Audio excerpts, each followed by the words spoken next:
media outlet, and they'll give you the questions. We're going to start off with Stephen Means from Cleveland.com.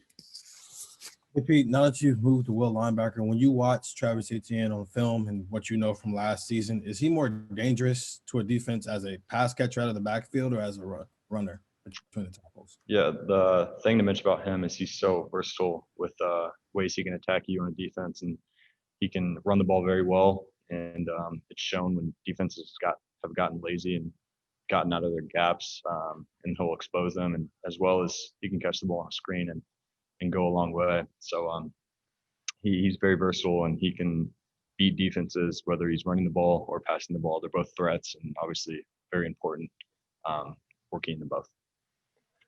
We'll now go to Austin Ward from Letterman Row. How much carryover is there from playing them last year, and then obviously you'd watch that film, but how much do you use that, or is it just that you've maybe had experience playing against some of the, Lawrence and Etienne, and just know their personnel maybe a little bit? Obviously we're going to look at that last game for tips and keys, and but we still got that feeling in the back of our mind. We still know what's ahead of us. We got that. We've been there before. Is what we can say is different about this year. So we're going to attack it like we've been here before, and see how it plays out. We'll go to Brendan Gulick from Buckeyes Now. Hey, Pete, I know it's kind of come full circle here, almost exactly 1 year later to the day that you guys are playing Clemson again, but the last 12 months have obviously been unlike anything that certainly any of us have expected. How much reflection do you even consider during a time like this? And it might sound like a strange question, but are you able to have fun? Are you able to enjoy this because of this crazy roller coaster of emotions you guys have been on throughout the course of the year? Yeah, so it's been a long journey, and as it's nearing the end, you got to appreciate what you've been through, and then now we're heading to that last stretch. You just got to appreciate what you've been through. Having fun. When you win games, you have fun, and times like this with COVID going around, you can't really have any external things other than just heading to the facility, playing football, doing what you love. But there's not much. There's not much that anybody can do. So you got to appreciate what you have, reflect on how far you've made it. You talk about the meetings through Zoom, everything like that, to now competing in a playoff. You just got to be very thankful about that and then move ahead. Next will be Dan Hope from 11 Warriors. Pete, you guys have only played 2 games since you guys struggled against Indiana on defense. How confident are you that you guys are better now going into this game than you were then? We've had a lot to practice on.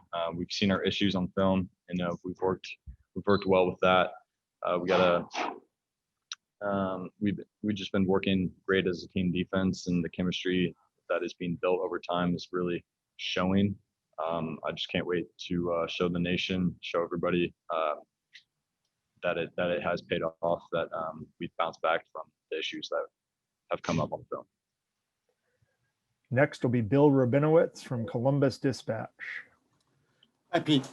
You have a pretty good view of what Tommy Togiai has done this year. From your perspective, what has been his biggest area of improvement, and what has he meant to your defense?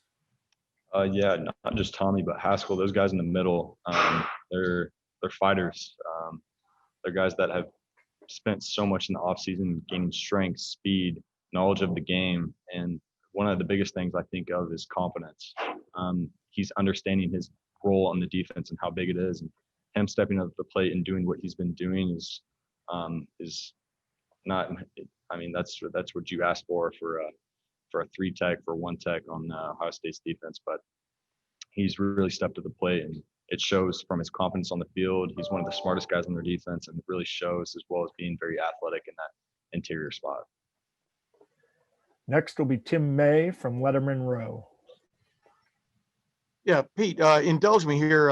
How difficult is it when you're playing against a quarterback like Trevor Lawrence to, when he does make a sort of a move, to not rush to the scene of the fire, but to stay, as the old saying goes, to stay sound, to stay in your gap responsibility, et cetera, because I would think there's an eagerness for everyone to make sure he doesn't make that big difference in the game, on Friday night. But how difficult does a guy like that make it? Because obviously he can make a cut and go the distance, as you guys found out last year.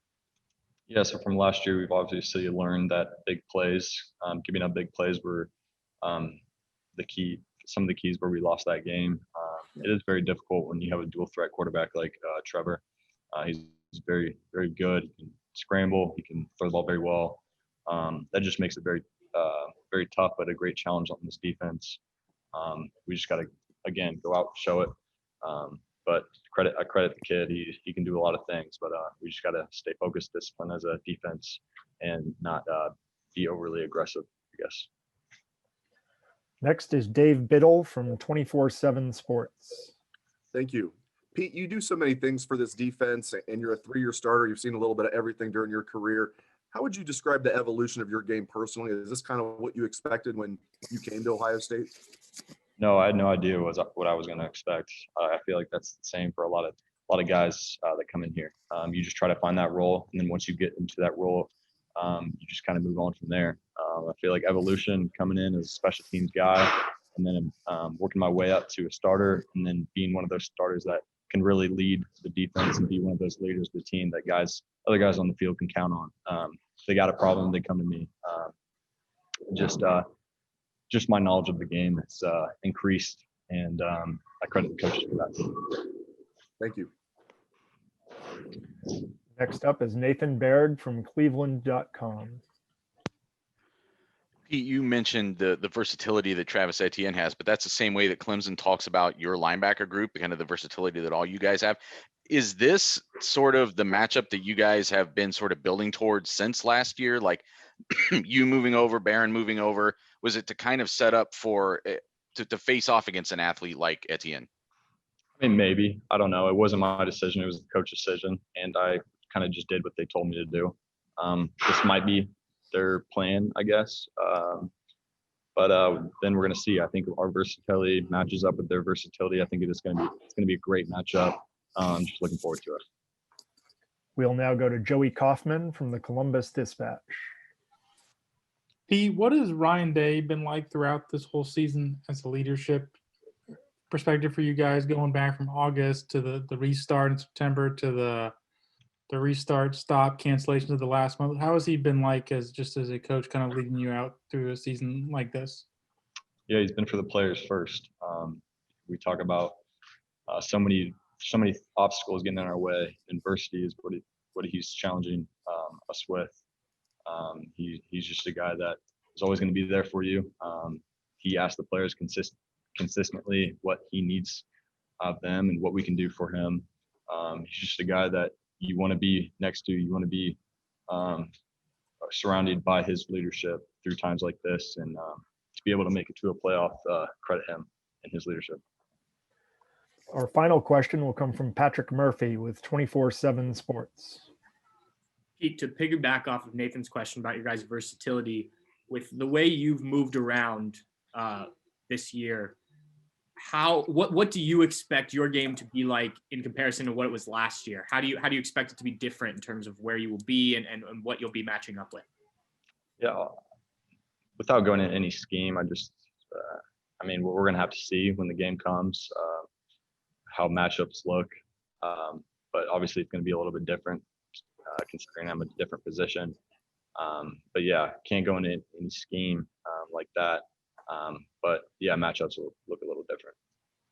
Thank you very much for your time, Pete. We really appreciate it. I know it's a busy time for you, so good luck in the rest of your. Thanks for watching. Be sure to click on that subscribe button so you don't miss a single thing, and come visit us over at BuckeyeGrove.com for all the best Ohio State information on the web.